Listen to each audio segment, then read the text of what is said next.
एक बार बुद्ध किसी गांव में प्रवचन दे रहे थे। काफी दूर से लोग उनके प्रवचन सुनने को आए थे। उनके प्रवचन से लोगों को अपनी व्यक्तिगत व पारिवारिक समस्याओं का समाधान मिलता था।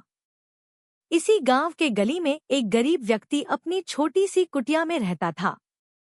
वह बार बार लोगों के झुंड को बुद्ध के प्रवचन सुनने की लालसा लिए अपनी कुटिया के सामने से गुजरते हुए देखा करता था। एक दिन उसके मन में एक प्रश्न आया कि भगवान बुद्ध के शिविर में जाते समय लोग उदास एवं परेशान दिखाई पड़ते हैं, पर उनके प्रवचन सुनकर वापस आ रहे लोगों के चेहरों पर एक अजीब सी प्रसन्नता, आत्मविश्वास व शांति के भाव दिखाई पड़ते हैं।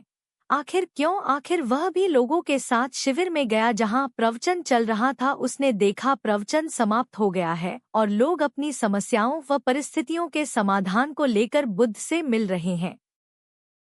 भगवान बुद्ध बड़े ही शांत मन से उन सब की बातें सुनकर उन्हें समाधान बता रहे थे। अंततः उस गरीब व्यक्ति का भी नंबर आया। वह तथागत के सम्मुख खड़ा था। वह बोला, महात्मन, ईश्वर ने सबको इतनी खुशियां दी हैं, धन धान्य दिया है, पर ईश्वर ने मुझे इतनी गरीबी और दुख क्यों दिया है?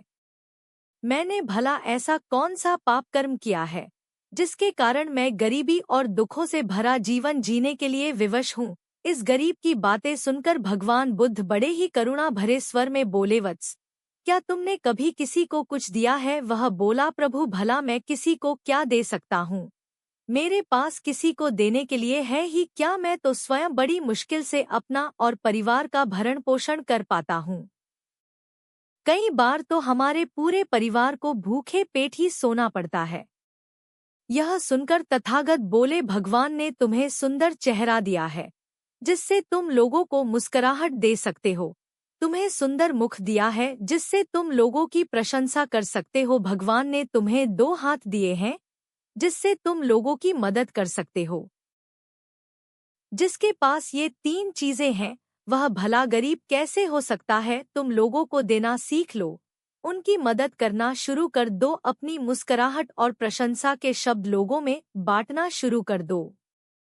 अपने दोनों हाथों से लोगों की जितनी मदद कर सकते हो करना शुरू कर दो। फिर तुम कभी गरीब नहीं रहोगे। उस व्यक्ति को अब अपनी समस्या का समाधान मिल चुका था। उसे अपनी गरीबी और दुख के कारणों का पता चल चुका था। वह भी एक नए आत्मविश्वास व चेहरे पर एक अप्रतिम मुस्कुराहट व शांति लिए वहां से चल पड़ा। उस दिन से उसके जीवन की दिशा बदल गई। वह वही नहीं रह गया जो वह अभी अभी बुद्ध से मिलने के कुछ पल पूर्व तक था। उसकी जीवन दृष्टि बदल चुकी थी और जीवन की दिशा भी अब लोगों की सेवा में, सहायता में निरत रहने लगा।